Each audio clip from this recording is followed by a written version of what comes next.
China نے کہہ دیا جی اپنے شہریوں کو کہ آپ ایران چھوڑ دیں. جو جنگ کے جو خطرات ہیں, جو سیاہ بادل ہے وہ منڈلا رہے ہیں. ایشو تو ایران کی طرف سے ہے نا کہ وہ کہتے ہیں کہ جب نیول بلاکڈ ان پلیس ہے تو پھر ہم مذاکرات کی میز کے اوپر کیوں بیٹھے. کوئی ایک ایسا فارمولا پاکستان پیش کر دے بنا کر جو دونوں کو فیس سیونگ دے دے. ایشوز جو ہیں جو ان کے پرانے ایشوز تھے اب ان کے اوپر بات نہیں ہو رہی.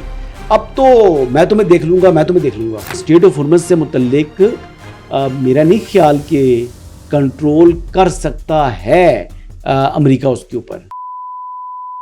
السلام علیکم ویورز, آپ دیکھ رہے ہیں آزاد سیاست. میں ہوں نوشین طارق. ویورز, دنیا جو ہے وہ امن کے مذاکرات کا انتظار کر رہی تھی, لیکن دیکھنے میں یہ آ رہا ہے کہ آج جمعے کا دن بھی گزر گیا ہے لیکن ان مذاکرات کے ہونے کا کوئی امید نظر نہیں آ رہی. جبکہ دوسری جانب ٹرمپ کی ہدایت پر جو ہے اب نئے ہرمز میں کارروائیاں تیز کرنے کی ہدایات دے دی گئی ہیں. ایران میں بھی رات گئے دھماکوں کی آوازیں جو ہیں وہ آنے لگی ہیں اور کہا یہ جا رہا ہے کہ دونوں طرف سے جو ہے وہ کمر کس لی گئی ہے. کیا انسائٹس ہیں اور کیا ڈیولپمنٹ ہیں, اس پر بات کریں گے. میرے ساتھ موجود ہوں گے سینئر صحافی تجزیہ کار حسن ایوب خان صاحب. السلام علیکم. وعلیکم السلام, کیا حال ہے, خیریت سے؟ میں ٹھیک. اچھا حسن, اس وقت جو ہے وہ سچویشن جو ہے وہ ٹمپریچر ہائی دکھ رہا ہے. ٹرمپ صاحب نے بھی رات کو میڈیا سے بڑی طویل گفتگو کی, پھر ان کا ٹویٹ بھی آتا ہے. انہوں نے آبنائے ہرمز میں کارروائیاں 3 گنا تیز کرنے کا جو ہے وہ ہدایت دے دی کہ جو بھی کشتی نظر آئے چھوٹی بڑی سب کو اڑا کے رکھ دو. اور ایران میں بھی رات گئے دھماکوں کی آوازیں جو ہیں وہ سننے کو ملتی ہیں اور اسرائیل نے تو اس حوالے سے کہہ دیا کہ ہم نے حملہ نہیں کیا تھا. بہرحال کیا اس کی انسائٹس ہیں یہ تو نہیں پتہ, لیکن معاملات کس طرف جا رہے ہیں. لیکن چائنا نے کہہ دیا جی اپنے شہریوں کو کہ آپ ایران چھوڑ دیں. اچھا, چائنا کی جانب سے یہ کہہ دیا گیا اور سیکنڈ ٹائم کہا گیا کہ آپ ایران کو چھوڑ دیں. تو اب بیسیکلی بظاہر جو جنگ کے جو خطرات ہیں, جو سیاہ بادل ہے وہ منڈلا رہے ہیں اور یہ دھماکے ہوئے ہیں نہیں ہوئے, میں تو اس والے سے کچھ کنفرمیشن نہیں دے سکتا, لیکن یقین طور پر حالات جو ہے وہ کشیدگی کی جانب بڑھ رہے ہیں. جو سیز فائر ہوا ہے یہ کتنے عرصے کا ہے, یہ یک طرفہ ہے, یہ دو طرفہ ہے, کیونکہ امریکہ نے تو کہہ دیا لیکن ایران نے ابھی تک نہیں کہا کہ سیز فائر ہے. دوسری بات یہ ہے کہ اس وقت امریکہ کی جانب سے تو یہ کلیم کیا گیا کہ ابنائے ہرمز پر ان کا کنٹرول ہے. پھر آج عباس عراقچی صاحب جو ہیں وہ ہم نے ابنائے ہرمز میں دیکھے جاتے ہوئے بورڈ پہ بیٹھے ہوئے. ایک چیز تو یہ ہوگی. دوسری طرف یہ ہے کہ جو سچویشن اس وقت انفولڈ ہو رہی ہے جس سمت میں, وہ اچھے حالات نہیں بن رہے پہلی بات. لیکن ابھی خبر آئی ہے کہ جو ایرانی نیوز ایجنسی ہے جس کو نیم سرکاری ایجنسی قرار دیا جا سکتا ہے, اس نے خبر دی ہے کہ عباس عراقچی صاحب نے deputy prime minister foreign minister Ishaq Dar صاحب سے بات کی ہے الگ الگ, اور دوسری فیلڈ مارشل سید اعظم منیر سے کی ہے. اب ان دونوں سے الگ الگ گفتگو کرنے کے بعد پھر کوئی ایک چھوٹی سی امید کی کرن جو ہے وہ دکھائی دے رہی ہے, کیونکہ بنیادی ایشو تو ایران کی طرف سے ہے نا کہ وہ کہتے ہیں کہ جب نیول بلاکڈ ان پلیس ہے, بحری ناکہ بندی آپ نے کی ہوئی ہے, تو پھر ہم مذاکرات کی میز کے اوپر کیوں بیٹھے ہیں. وہ کہتے ہیں دباؤ کے ماحول کے اندر مذاکرات نہیں ہو سکتے, اور ہماری بازو مروڑ کر اگر آپ سمجھتے ہیں کہ ہم سے مذاکرات کر لیں گے, باتیں منوا لیں گے, تو ایسا ممکن نہیں ہے. اور یہ بات واقعی ممکن نہیں ہے, کیونکہ ایرانی جس طرح کی ان کی مینٹلٹی ہے وہ جھکنے والے نہیں ہے جی. ایک بات بڑی کلیئر ہے. ایک تو یہ ہو گیا. دوسرا یہ ہے کہ اس وقت اگر ہم پورے یعنی ملک دنیا کا جائزہ لیں تو دنیا کے اندر جو اثرات ہیں اس جنگ کی وجہ سے وہ بڑھ رہے ہیں, اور ایسی سچویشن بن سکتی ہے کہ آنے والے دنوں کے اندر یہ چیزیں پھر آؤٹ آف کنٹرول ہو جائیں. مہنگائی آؤٹ آف کنٹرول ہو جائے گی, فوڈ سیکیورٹی جو ہے بہت سے ممالک کی انشور نہیں ہو سکے گی. اب ایران کی جانب سے جو دوست ممالک ہیں یا جن کے ساتھ ان کے اچھے تعلقات ہیں, ان کے لیے ٹول فری اور وداؤٹ اینی جو ہے وہ رکاوٹ ان کو گزرنے کی اجازت دے دی ہے, جس میں یعنی رشیا بھی شامل ہے, جس میں ایران بھی, جس میں معاف کیجیے گا اسپین بھی شامل ہے, شاید پاکستان بھی شامل ہے. تو یہ ممالک جو ہیں یہ تو ٹول فری وہاں سے اپنا آئل یا کنٹینر شپمنٹ گزروا سکتے ہیں. لیکن پھر اگین ایران کا ایک تو انہوں نے جہاز پکڑ لیا, لیکن یہ بتایا جا رہا ہے کہ مزید جہازوں کو ابھی امریکہ جو ہے وہ اپنی تحویل میں نہیں لے رہا, نہ ان کو روک رہا ہے. اب سچویشن جو ہے یہ مزید کس سمت بڑھتی ہے, اسپوائلرز جو ہیں وہ کیا کرتے ہیں, جس طرح اسرائیلی جو فورسز کے کمانڈر ہیں وہ کہہ رہے ہیں جی کہ وی آر ریڈی, انہوں نے اپنی تیاری مکمل کی ہوئی ہے. ادھر سے جو تیسرا بیری بیڑا ہے امریکہ کا وہ بھی تقریباً پہنچ جائے گا کل تک. تو یہی کہہ رہے ہیں کہ اب تو ٹرمپ کا ویٹ کر رہے ہیں جب وہ ہمیں تو پھر اب جو سچویشن ہے پوزیشننگ ہو رہی ہے دوبارہ. اب ایسی صورتحال کے اندر چیزیں کس طریقے سے انفولڈ ہوں گی, کوئی چھوٹی سی چنگاری جو ہے وہ دوبارہ جو ہے وہ جنگ کی آگ کو جو ہے نا وہ بھڑکا سکتی ہے, اور اگر جنگ ایک دفعہ بھڑک گئی تو پھر اس کے رکنے کے امکانات بڑے مشکل ہوتے ہیں, اور اب تو مزید تلخیاں ہو چکی ہیں. اب جو پہلے والے حالات تھے اس سے حالات زیادہ جو ایکسکلیٹ کر چکے ہیں. اب اللہ ہی خیر کرے. جی اچھا, ٹرمپ صاحب نے جو میڈیا سے گفتگو کی, انہوں نے جو ہے جہاں پر یہ ایز یوزل وہ اپنی تعریفیں تو کر ہی رہے تھے, لیکن جہاں انہوں نے کہا کہ مذاکرات کے لیے میں کوئی ٹائم فریم نہیں دے سکتا, لیکن معاملہ جلد ختم ہو جائے گا. اور ہم یہ بھی جانتے ہیں کہ ٹرمپ صاحب کے اوپر ابھی ایک تلوار ہے, انہیں کانگریس سے جو ہے نا اس جنگ کو جاری رکھنے کے لیے, یعنی 60 دن سے زیادہ جاری رکھنے کے لیے پرمیشن بھی درکار ہے. ایسی سچویشن میں آپ کو لگتا ہے کہ کیا امریکہ ایک سٹیپ پیچھے جائے گا یہ بلاکیڈ والے معاملے سے, اور پھر مذاکرات ریزیوم ہوں؟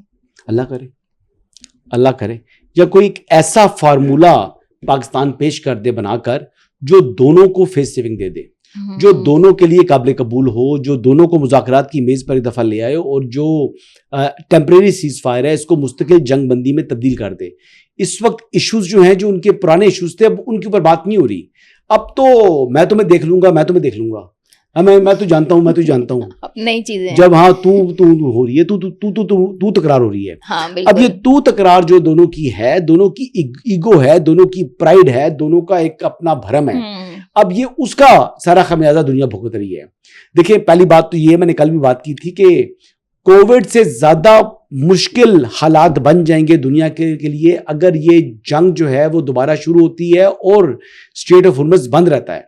تو اس سے فوڈ سیکورٹی کے ایشوز بنیں گے. اس سے نہ صرف فوڈ سیکورٹی کے بلکہ جو آپ کی انرجی سیکورٹی ہے وہ بھی بہت سے ممالک کی جو ہے وہ خطرے سے دوچار ہو جائے گی. اچھا حسن, میں دیکھ رہی تھی کہ امیر قطر انہوں نے تو کہا ہے کہ یہ صرف پاکستان کا کام نہیں ہے, باقی ممالک کو بھی اپنی ایفرٹ کرنی چاہیے, لیکن باقی ممالک بھی کیا ہی ایفرٹ کر لیں گے جبکہ پاکستان نے بھی اپنی ایڑی چوٹی کا زور لگایا. فیلڈ مارشل 3 دن تہران میں رہ کر آئے ہیں, تو آپ کو لگتا ہے کہ یہ دباؤ کوئی کام کرے گا یا دنیا دباؤ ڈالنے کے لیے تیار ہے؟ دیکھیں یہ کہنا کہ جی ٹرمپ کے اوپر کسی کا دباؤ نہیں ہے تو یہ بات درست نہیں ہے. امریکہ کے اوپر ٹرمپ کے اوپر دباؤ ہے, ان کی جو عوام ہے ان کا دباؤ ہے, جی ان کے پارلیمنٹ کا دباؤ ہے, ان کے میڈیا کا دباؤ ہے. یہ ہر روز جو فیک نیوز کی گردان لگاتے ہیں نیو یارک ٹائمز کو, CNN کو, یہ جو کھری سناتے ہیں اور ان کے بارے میں بری بری باتیں کرتے ہیں, کہتے ہیں کہ سبسکرپشن جو ہے وہ کم ہو چکی ہے نیو یارک ٹائمز کی کیونکہ وہ فیک نیوز دیتا ہے. تو یہ کیوں یہ بار بار کہہ رہے ہیں, اور ساتھ یہ کہتے ہیں میرے کم سب سے کم پریشر لینے والا صدر, کیونکہ ان کے اوپر جو تنقید ہوتی ہے اس کا وہ پریشر لیتے ہیں پریزیڈنٹ ٹرمپ. اگر ان کا پریشر نہ لے رہے ہوتے تو ان کی بات کرنے کی ضرورت کیا ہے؟ وہ بار بار ان کو فیک نیوز کہتے ہیں, بار بار ان کو جو ہے فیک میڈیا کہتے ہیں, اور وہ جو باتیں کہتے ہیں کہ دباؤ ہے, یہ جھوٹ بولتے ہیں. تو اگر یہ نہ ہو دباؤ تو ان کی باتوں کا اثر نہ ہو تو پھر یہ کیوں یہ بار بار ریپیٹ کر رہے ہیں, کیوں ان کو ہدف تنقید بناتے ہیں؟ تو یہ ایشوز ہیں. امریکہ کے اندر مختلف ریزگنیشنز لیے جا رہے ہیں, آرمی چیف تبدیل ہو گیا, نیول سیکٹری جو ہے اس کو ہٹا دیا. اب یہ جو چیزیں بڑھ رہی ہیں جس سمت میں, اس کا مطلب یہ ہے نا کہ آل گڈ نہیں ہے, یہ تو بڑا کلیئر انڈیکیشن ہے. دوسری طرف ایک بیانیہ بنایا جا رہا ہے کہ ایران کے اندر اس وقت اتفاق رائے نہیں ہے, کون اس وقت جو ہے وہ فیصلہ سازی کا اختیار رکھتا ہے. اس حوالے سے کہتے ہیں کنفیوژن ہے. کنفیوژن کہاں سے ہے؟ یہ کہتے ہیں جی کہ IRGC جو ہے وہ بیسیکلی ان ایکشن ہے ڈیسیژن میکنگ کے اندر, تو جو سول سیٹ اپ ہے اس کی کوئی حیثیت نہیں ہے. لیکن ایران کے اندر شروع سے ایسی کمپلیکیشن رہی ہیں. ایران کے اندر یہ ان کا ماڈل دنیا سے ہٹ کے ہے. ایران کا روایتی انداز سے ماڈل نہیں ہے.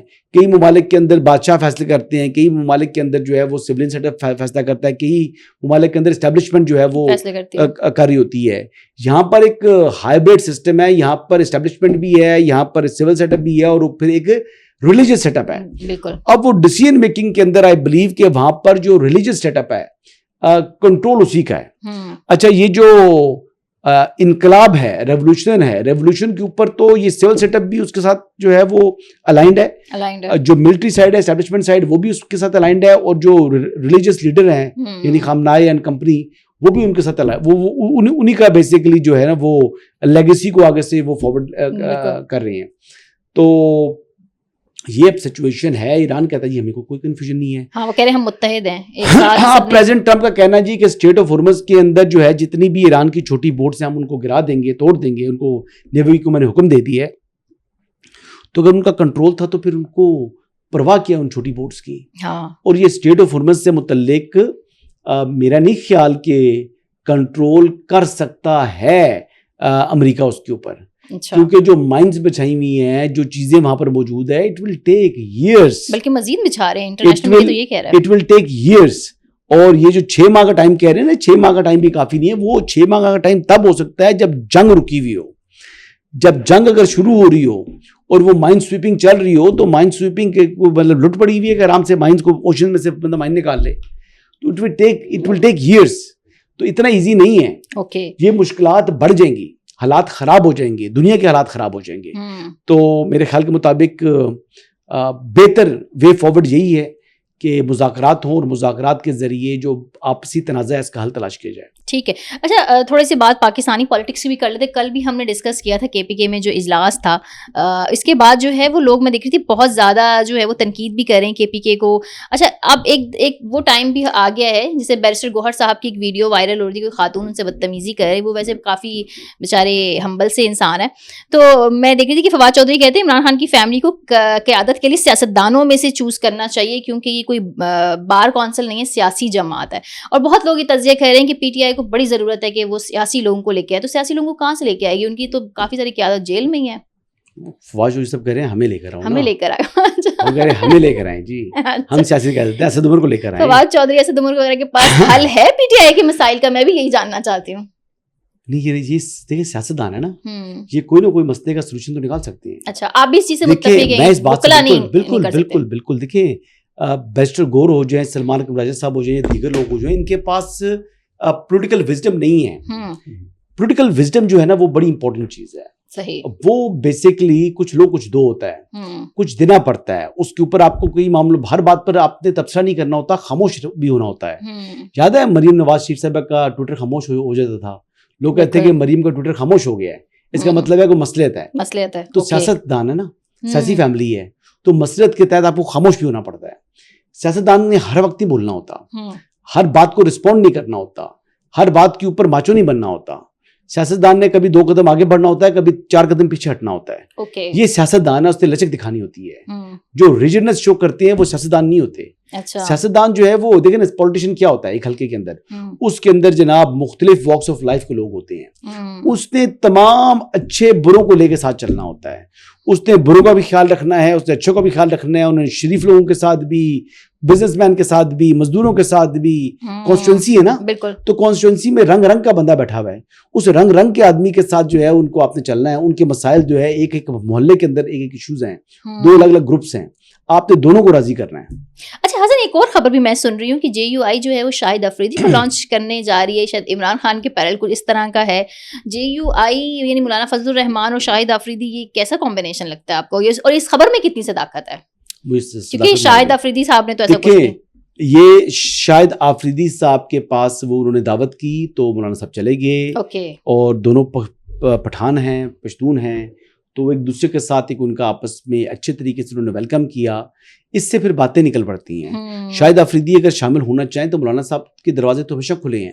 مولانا صاحب تو ایک ایسی شخصیت ہیں جنہوں نے اپنے دروازے تحریک انصاف کے لیے کھول دیے, جنہوں نے بڑی رج کر سالوں سال تنقید کی.